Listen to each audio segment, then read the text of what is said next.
제가 우리 군인들이 오니까 제 이등병 때 생각이 분뜩 또 나네요. 네. 지난번에도 말씀드렸습니다만 오늘 같은 수요 예배, 네.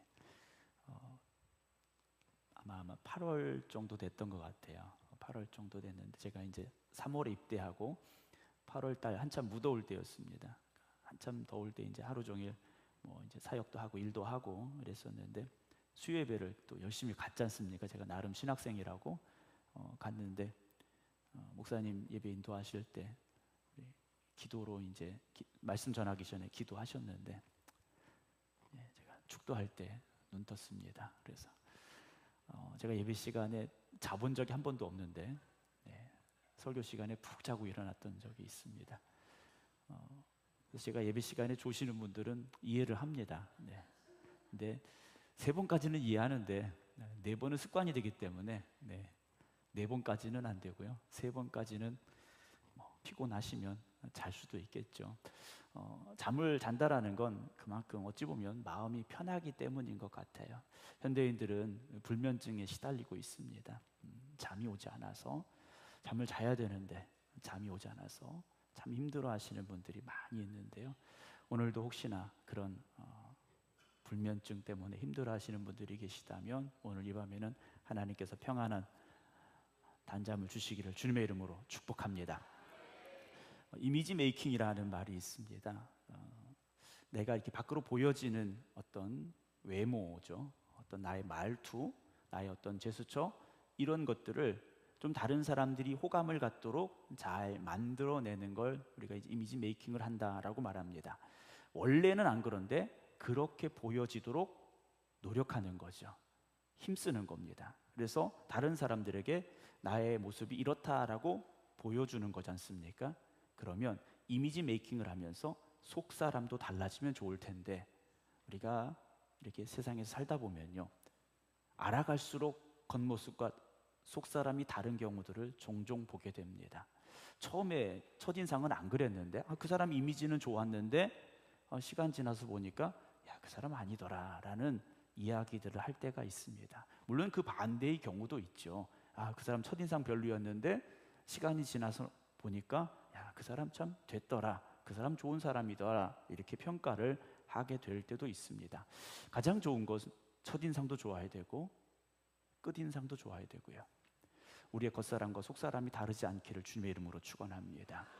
이스라엘 백성들은요, 겉으로는 하나님의 백성들이었습니다. 하나님이 택하셨고 하나님이 애굽에서 구원해 내셔서 가나안 땅에 살게 하셨고 예루살렘이라는 하나님의 성을 그들이 건축하게 하시고 그곳에 성전을 건축하게 하셔서 하나님을 섬기는 제사장 민족으로 그들을 삼아 주셨습니다. 그래서 예루살렘 성전에서 하나님 앞에 끊임없이 예배가 드려지고 있었더라는 거죠. 겉으로는 끊임없이 예배가 드려지고 있었지만 실상은 어땠느냐라는 거죠. 우리가 구약의 말씀을 쭉 보게 되면 그들이 하나님 앞에서 범죄하기 시작합니다. 예루살렘 성 안에, 심지어는 예루살렘 성전 안에 온갖 우상들이 자리 잡게 되는 모습들을 만나게 된다라는 것이죠. 사랑하는 성도 여러분, 우리 생극교회가 겉으로 보기에도 하나님 보시기에 기뻐하실 수 있는 교회일 뿐만 아니라 오늘 이 안에 있는 저와 여러분들이 하나님 보시기에 기뻐하실 수 있는 믿음의 사람들 되기를 주님의 이름으로 축원합니다. 오늘 예배 후에 기획위원회로 잠시 모이도록 하겠습니다. 이미지라는 게 참 중요하지 않습니까? 제가 이제 담임 목사지 않습니까? 목사로서 여기 서서 설교를 하고 있습니다. 이 자리에 서기 위해서 저 나름대로 준비를 하지 않습니까? 머리도 좀 이렇게 예쁘게 빗어보고, 옷도 좀 깔끔하게 입어보려고 하고, 얼굴은 웃어보려고 하고, 여러분들이 기도해 주셔서 허리가 많이 좋아졌습니다. 항상 좋은 모습을 보여드리려고 노력을 해요. 그런데 제 안에 겉으로는 웃고 있지만 그렇지 못할 때도 있습니다.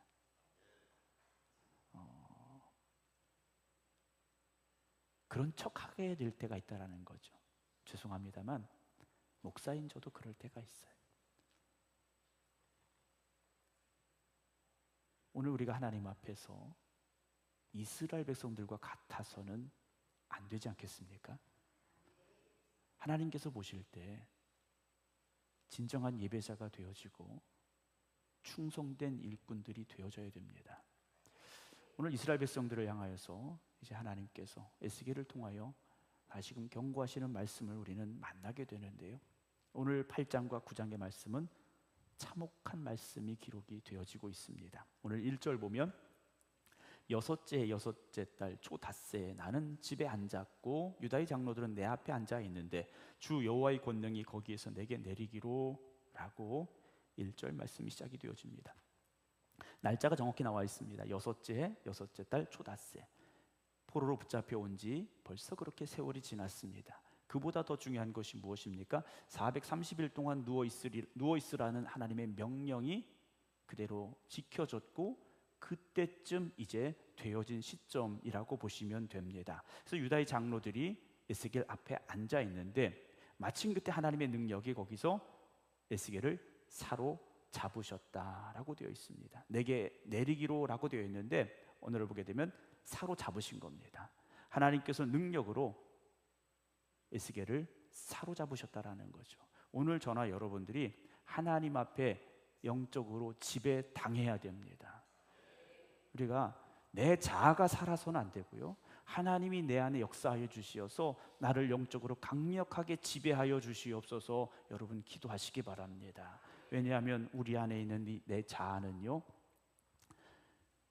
계속해서 하나님을 대적하게 만듭니다. 세상의 길로 가게 만들고요, 그래서 날마다 우리가 죽어야 되는데 그냥 죽어서 되는 것이 아니라 하나님의 영이 내 안에 역사하시고 나를 주장하여 주셔서 내가 하나님이 붙잡아 주시고 이끄시는 길로만 가겠습니다. 우리가 날마다 고백하며 살아가야 되죠. 2절입니다. 내가 보니 불같은 형상이 있더라. 그 허리 아래의 모양은 불같고 허리 위에는 광채가 나서 단 쇠 같은데 그가 손 같은 것을 펴서 내 머리털 한 모숨을 잡으며 주의 영이 나를 들어 천지 사이로 올리셨다라고 되어 있습니다. 사람의 형상, 불같은 형상이 있었는데요, 이 불같은 형상은 허리 아래의 모양, 허리 위의 모양, 어떻게 보면 사람 비슷한 모양입니다. 그리고 손 같은 것을 펴서 에스겔의 머리털 한 모숨을 잡았다라고 되어 있습니다. 우리가 하나님이 어떻게 생기셨느냐 우리는 알 수가 없습니다. 물론 하나님의 형상대로 우리를 창조하셨다라고 창세기는 기록하고 있습니다만 그 형상이 지금 우리의 외모를 지칭하는 것, 그렇게 규정하는 것은 아니라고 말씀을 드렸어요. 그러니까 여기서 보여지는 불같은 형상, 정확히 표현할 수는 없지만 어쨌든 하나님이 그곳에 임하셨고 에스겔을 붙잡아 이끌어 가셨던 모습을 이렇게밖에나마 설명할 수 없었더라는 거죠. 지금은 우리가 희미하게 알 수밖에 없습니다. 하나님의 형상에 대해서 하나님의 모습에 대해서 우리는 정확하게 말할 수 없습니다. 그러나 우리가 이 땅과 이별하고 하나님의 나라에 가는 날, 하나님을 마주하는 날 하나님의 그 영광된 모습을 바라보는 은혜가 우리에게 임하게 될 것입니다. 지금 하나님 어떻게 생겼느냐 저도 모릅니다. 여러분들도 알 수 없고요. 그런데 하나님께서 손처럼 생긴 것을 펴서 에스겔의 머리털 한 모숨을 잡았다라고 되어 있어요. 그러니까 쉽게 말하면 이제 머리채를 잡으신 거예요. 머리채를 잡으셔서 환상 속에서 에스겔을 어디로 데려가시느냐? 예루살렘으로 데려가셨다라고 되어 있습니다. 실제 몸이 간 것이 아니라 환상 가운데 예루살렘을 갔다라고 보시면 돼요. 혹자는 실제 갔다 온 것이다 라고도 해석을 하기도 합니다만 오늘 말씀을 우리가 좀 보다 보면 환상 가운데 이제 간 것으로 보는 게 맞는 것 같습니다. 그래서 나를 이끌어 예루살렘으로 가서 안뜰로 들어가는 북향한 문에 이르시게 되는데 거기에 무엇이 있었느냐? 질투의 우상, 곧 질투를 일어나게 하는 우상의 자리가 있었다라고 되어 있습니다. 예루살렘으로 에스겔을 데리고 가셨는데 안뜰로 들어가는, 이 안뜰은 성전 안뜰로 들어가는 문입니다. 북향한 문인데 이 북향한 문은 북쪽 문입니다. 북쪽 문 어기로 데려가셨는데 사람들이 가장 많이 출입하는 문이었다라고 전해지고 있습니다. 그런데 성전을 향하여 많은 사람들이 오고 가는 그 문가에 무엇이 있었느냐? 질투의 우상이 있었다라고 되어 있습니다. 요시야 왕이 없앴던 그 아세라 목상이, 그 우상이요 다시 그 성전 곁에 자리 잡고 있었더라는 거죠. 그럼 아세라 목상이, 그 우상이 자기 발로 여기까지 왔겠습니까? 절대로 그럴 수 없지 않습니까? 사람이 거기다 갖다 놓았다라는 거죠. 여러분, 우리 안에 있는 약한 생각들, 여러분 자리 잡지 않도록 우리가 날마다 깨어 있어야 됩니다.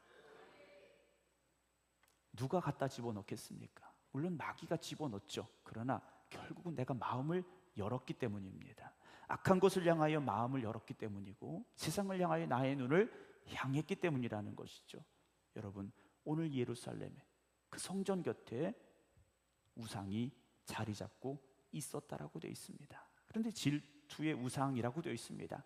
하나님의 질투를 불러일으키는 우상입니다. 하나님의 질투라는 것은 하나님께서 질투하신다 이것이 아니라 분노하시는 겁니다. 하나님을 향한 예배자들의 발걸음이 지나가야 될 그 자리가 우상을 섬기는 이들의 발걸음이 멈추는 자리가 되고 말았다라는 거죠.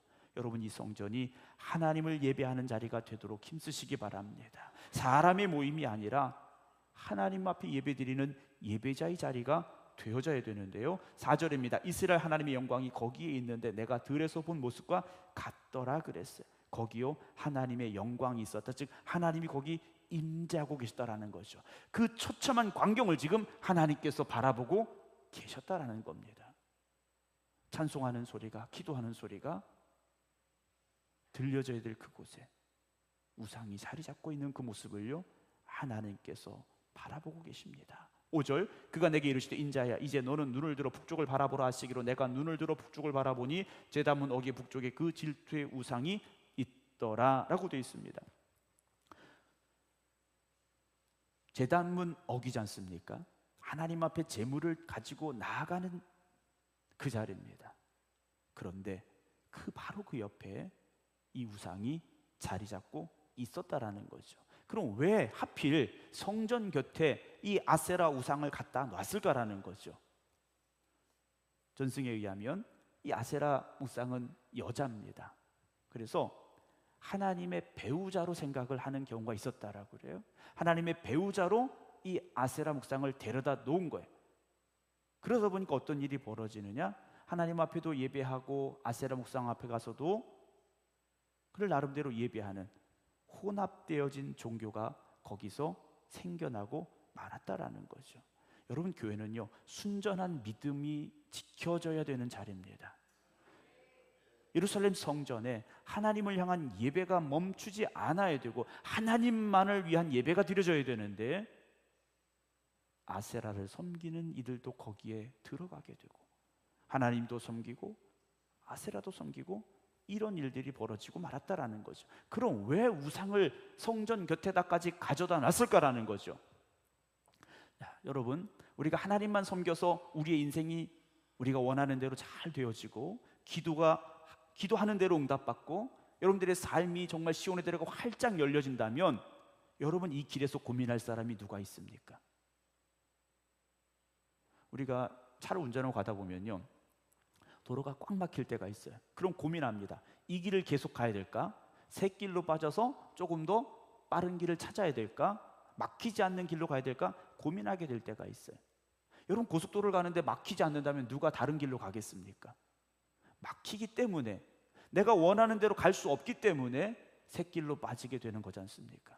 여러분, 우리의 신앙의 삶에 있어서 정말 하나님이 나를 인도하시고 나를 주장하시고 나를 축복하시는 그 상황들이 내 눈앞에 보여진다면, 그 축복의 열매들이 풍성히 맺어지는 삶을 살아가고 있다면 고민할 필요가 없습니다. 그런데 잘 안 되는 거예요. 인생이 막히고 어려움이 찾아오고 고난이 오고. 장 킬버른이라는 작가가 그런 말을 했어요. 중독은 저 멀리 존재하는 어떤 것이 마음속의 공허를 즉시 채워줄 것이라는 희망에서 시작이 된다 그랬습니다. 중독이라는 것이요 저 멀리 보이진 않지만 그 존재하는 것 같은 어떤 것이 내 마음속의 그 공허함을 즉시 채워줄 것 같은 희망에서부터 시작이 된다는 거죠. 우상도 마찬가지입니다. 하나님만 믿어서 안 되는 것 같아요. 하나님 말씀대로만 살아서는 뭔가 잘 안 될 것 같아요. 그러다 보니 눈을 돌리게 되고 저 멀리 보이는 저 아세라라든지 바알이라든지 이런 것들이 나에게 뭔가 도움이 되어지고 희망이 되어질 것 같은 막연한 바람이 생기는 거죠. 근데 주변에 보니까 그 우상을 섬기는데 사람들이 잘 되는 거예요. 농사도 잘 짓고, 우리로 말하면 사업도 잘 되고, 건강하고. 여러분, 우리의 마음이 어떻게 되겠습니까? 나는 예수 믿어서 잘 안 되는데, 나는 기도하는데 잘 안 되는데, 우리의 마음도 흔들릴 수 있습니다. 그것이 나에게 무엇인가 채워줄 것 같고 힘이 돼줄 것 같은 막연한 희망을 가지게 된다는 거죠. 이스라엘 백성들이 그러지 않았을까? 우리는 생각해 볼 수 있지 않겠습니까? 6절입니다. 그가 또 내게 이르시되 인자야, 이스라엘 족속에 행하는 일을 보느냐? 그들이 여기에서 크게 가증한 일을 행하여 나로 내 성소를 멀리 떠나게 한다라고 하나님께서 말씀을 하셔요. 하나님께서 에스겔에게 이스라엘 백성이 여기서 지금 무슨 일을 하고 있는지 너 보이느냐? 물어보시는 거예요. 그들이 어떤 일을 하고 있습니까? 크게 가증한 일을 하고 있습니다. 지금 하나님 보시기에 아주 역겨운 일들을 하고 있다는 거예요. 그래서 하나님이 어쩔 수 없이 그 성소에서 멀리 떠나가시게 되는 상황이 벌어졌다는 거죠. 이스라엘 백성들의 죄악 때문에 하나님의 임재가 있고 하나님의 영광이 임했던 그 성전에서 하나님이 떠나가실 수밖에 없는 상황이 됐다라는 겁니다. 여러분, 지난주에도 말씀을 드렸습니다만 우리 성전이요, 하나님이 함께 하시는 하나님의 은혜가 임하는 성전 되기를 여러분 힘쓰셔야 됩니다. 그러려면 이 성전에 있는 예배자된 우리가 하나님 앞에 바로 서야 되고요, 하나님이 그 거룩하심을 지켜가야 되고요, 참된 예배자들이 되어져야 됩니다. 그런데 예루살렘 성전이 그렇지 못했다라는 거죠. 거기다가 너는 다시 다른 큰 가증한 일을 보게 될 것이다 라고 말씀하셔요. 더 역겨운 일들을 보게 될 것이다 하시면서 7절 에스겔을 또 이끌고 가십니다. 뜰문에 이르시기로 내가 본즉 담에 구멍이 하나 있었어요. 조그만 구멍이 하나 있었는데 에스겔에게 말씀하신다. 인자야, 너는 이 담을 헐라 하시기로 내가 그 담을 허니 한 문이 있더라. 또 내게 이르시되 들어가서 그들이 거기에서 행하는 가증하고 악한 일을 보라 하시기로 내가 들어가 보니 각양 곤충과 가증한 짐승과 이스라엘 족속의 모든 우상을 그 사방 벽에 그렸고 라고 되어 있습니다. 조그만 구멍이 하나 있었는데 하나님께서 그 벽을 헐라 그러셨어요. 그 담을 헐어버리라고 하셨어요. 그랬더니 그 안에 문이 있고 그 문을 열고 들어갔더니 온갖 악한 것들을 그려진, 우상을 그려진 벽이 그곳에 있었다라는 거죠. 조그만 문틈으로 보여진 그 악한 것까지도요, 하나님은 보고 계시지 않습니까? 여러분, 하나님 앞에 감출 수 있는 것이 있을까? 절대로 없습니다. 절대로 없죠.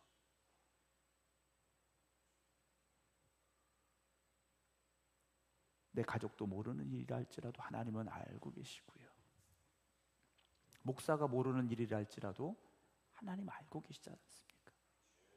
여러분, 우리가 누가 보든지 보지 않든지 하나님 앞에 정결한 믿음으로 살아갈 수 있길 주님의 이름으로 축원합니다. 11절입니다. 이스라엘 족속의 장로 중 70명이 그 앞에 섰으며 사반의 아들 야아사나도 그 가운데 섰고 각기 손에 향로를 들었는데 향연이 구름같이 오르더라 라고 되어 있습니다. 무려 거기에 누가 있었느냐? 장로 70명이 그 우상들 앞에 있었습니다. 이스라엘 백성들을 바로 이끌어가야 될 믿음의 지도자들이 오히려 우상들 앞에 서 있었다라는 거죠. 얼마나 이들의 타락이 심각했는가를 우리가 볼 수 있는 장면이지 않습니까? 거기에 사반의 아들 야사냐가 거기 있었다라고 되어 있습니다. 섰는데 곁에 서 있는 것도 아니고 그들 가운데 서 있었다라고 되어 있어요. 그리고 이 사람이 어떤 사람이냐? 사반의 아들입니다. 이 사반이라는 사람은 요시야와 예레미야에게 헌신했었던 서기관입니다. 그런데 그 아들은요, 지금 우상들을 섬기는 그 중간에, 그 가운데 자리 잡고 있었더라는 거죠. 다음 세대를 위하여 늘 기도합니다. 우리 자녀들을 위해 기도합니다. 여러분, 믿음의 유산을 그들이 잘 이어받아야 됩니다. 말씀드리지 않습니까? 출생률이 줄어서 교인들의 숫자가 주는 게 아닙니다. 믿음의 유산이 이어지지 않기 때문입니다. 거기에서요, 향로를 들었는데 향연이 구름같이 오르더라 라고 되어 있습니다. 그 향기는요, 하나님이 받으시는 향기로운 연기가 아니었습니다. 악하고 가증스러운 연기였다라는 거죠. 여러분, 오늘 이곳에서 우리가 예배 드릴 때 이 예배가 하나님을 향한 예배가 되어져야 되고, 하나님이 기쁘시게 받는 예배가 되어져야 됩니다. 우리의 마음이 지금 어디를 향해 있습니까? 우리의 눈은 십자가를 바라보고 있었지만 우리의 마음이 혹시나 세상을 향하고 있었던 것은 아닙니까? 12절입니다. 또 내게 이르시되 인자야, 이스라엘 족속의 장로들이 각각 그 우상에 방한 어두운 가운데 행하는 것을 네가 보았느냐? 그들이 이르기를 여호와께서 우리를 보지 아니하시며 여호와께서 이 땅을 버리셨다 하느니라 그랬어요. 이들이 지금 하는 말이 뭡니까? 하나님이 우리를 돌보지 않으셔, 하나님이 이 나라를 버리셨어 라고 말합니다. 왜 그렇습니까? 나라가 위기를 만났지 않습니까? 그래서 하나님이 우리를 버리셨다라고 말해요. 그렇다면 왜 우리를 버리셨는가에 대한 질문을 해야 됩니다. 왜 하나님이 우리를 지금 떠나고 계신가에 대한 답을 그들이 구해야 됩니다. 왜 하나님이 그들을 떠나가시게 됩니까? 하나님 앞에서 역겨운 일들을 했기 때문에 하나님께서 하나님의 성소를 떠나가고 계셨는데, 이들은요 그냥 하나님이 우리를 떠나셨어, 하나님이 우리를 버리셨어, 이것만 생각하고 있다라는 거죠. 13절입니다. 또 내게 이르시되 너는 다시 그들이 행하는 바 다른 큰 가증한 일을 보리라. 더 역겨운 일들을, 더 가증한 일들을 보게 될 것이다 하시고 에스겔을 또 데리고 가십니다. 14절, 그가 또 나를 데리고 여호와의 전으로 들어간 북문에 이르시기로 보니 거기에 여인들이 앉아 담무스를 위하여 애곡하더라 라고 되어 있습니다. 여기 담무스라는 바벨론의 신이 나옵니다. 고대 수메르에서부터 바벨론까지 이어지고 있는 이 신의 이름이 담무스인데, 이 담무스라는 신은요 우리 절기로 말하면 춘분쯤에 한 3월 4월쯤에 죽습니다. 이 신이 죽었다가 가을에 다시 살아나요. 그러니까 우기가 되면 다시 살아나는 신인데, 이 신이 잘 활동하면 농사가 잘 된다고 생각하는 이 초목의 신입니다. 그런데 여인들이 거기서 담무스를 위하여 애곡했다라고 되어 있는데, 왜 애곡했느냐? 뭐가 슬퍼서 우는 것이 아니라 눈물을 흘리는 척하는 겁니다. 눈물을 흘리는 척 그들이 열심히 하면 담무스가 이 추분에 짠하고 살아나서 비도 내리고 초목을 푸르게 하고 농사를 잘 짓게 한다고 생각했기 때문에 이스라엘 백성들이 하나님의 성전에 들어가는 그 앞에 앉아서 담무스를 위하여 애곡했다, 즉 담무스에게 예배하고 있었다라는 사실입니다. 아까 말씀드렸듯이 여러분, 예배는요 내가 잘되기 위해서 드리는 것이 아니라 하나님이 영광 받으셔야 되기 때문에 우리가 예배 드리는 겁니다.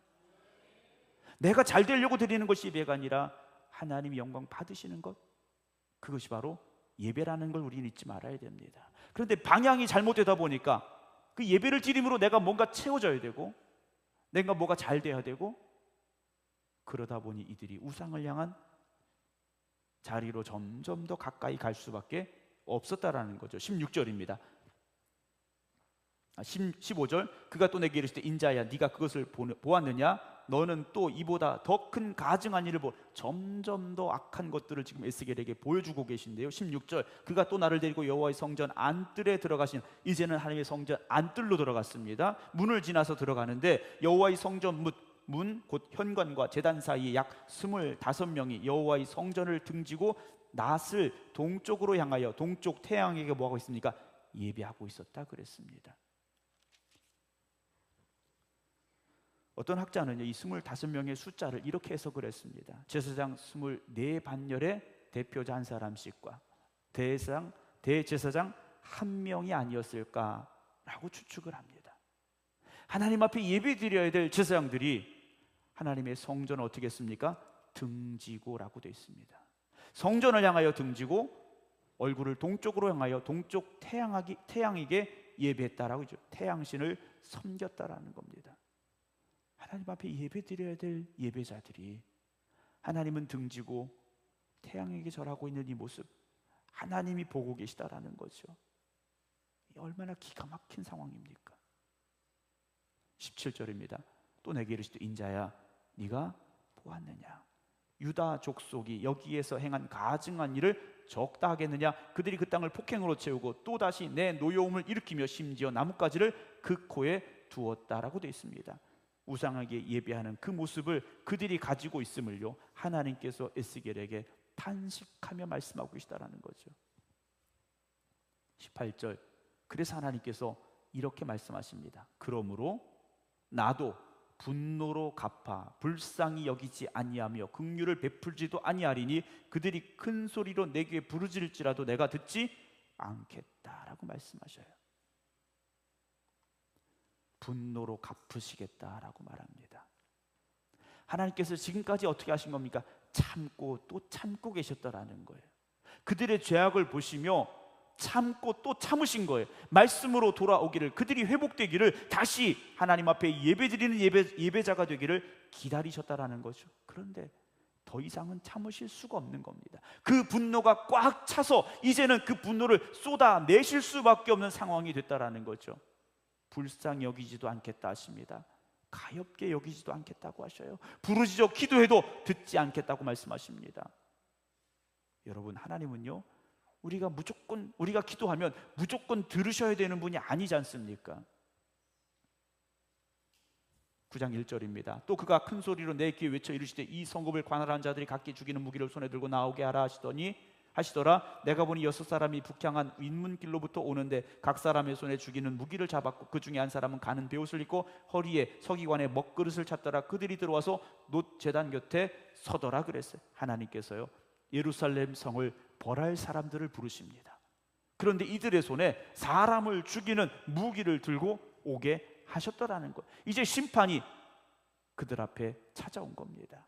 그런데 한 가지, 허리에 서기관의 먹통을 차고 모시옷을 입은 사람이 등장을 합니다. 이 사람은 누구일까라는 거죠. 베옷을 입은, 모시옷을 입은 사람이 등장을 하게 되는데 3절에 그룹에 머물러 있던 이스라엘 하나님의 영광이 성전 문지방에 이르더니 여호와께서 그 가는 베옷을 입고 서기관의 먹그릇을 찬 사람을 부르셔요.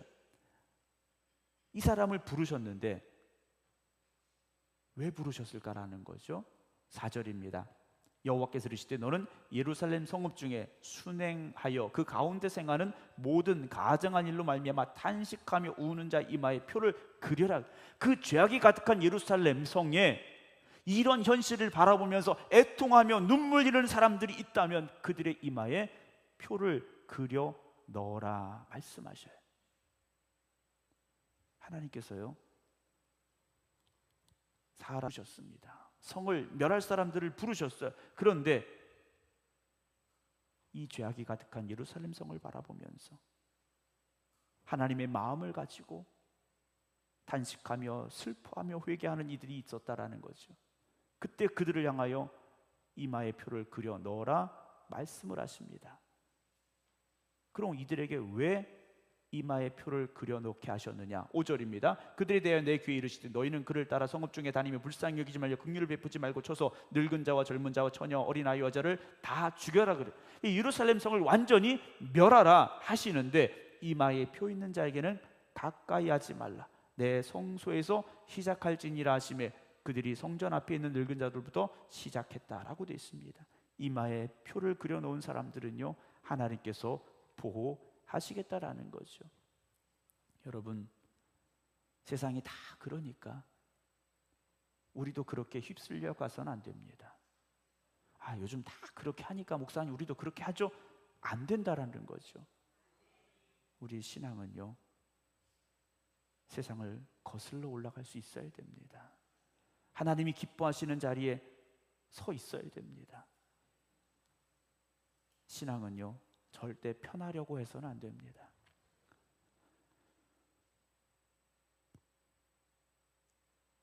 하나님이 기뻐하시는 일이라면 우리가 그 일을 해야죠. 우리 좀 편하자고 우리 좋은 일 해서 되겠습니까? 하나님께서 그들을 죽이시게 하는데 6절 마지막에 그들이 성전 앞에 있는 늙은 자들로부터 시작하더라 그랬어요. 자, 성전 앞에 있는 늙은 자들이 누구겠습니까?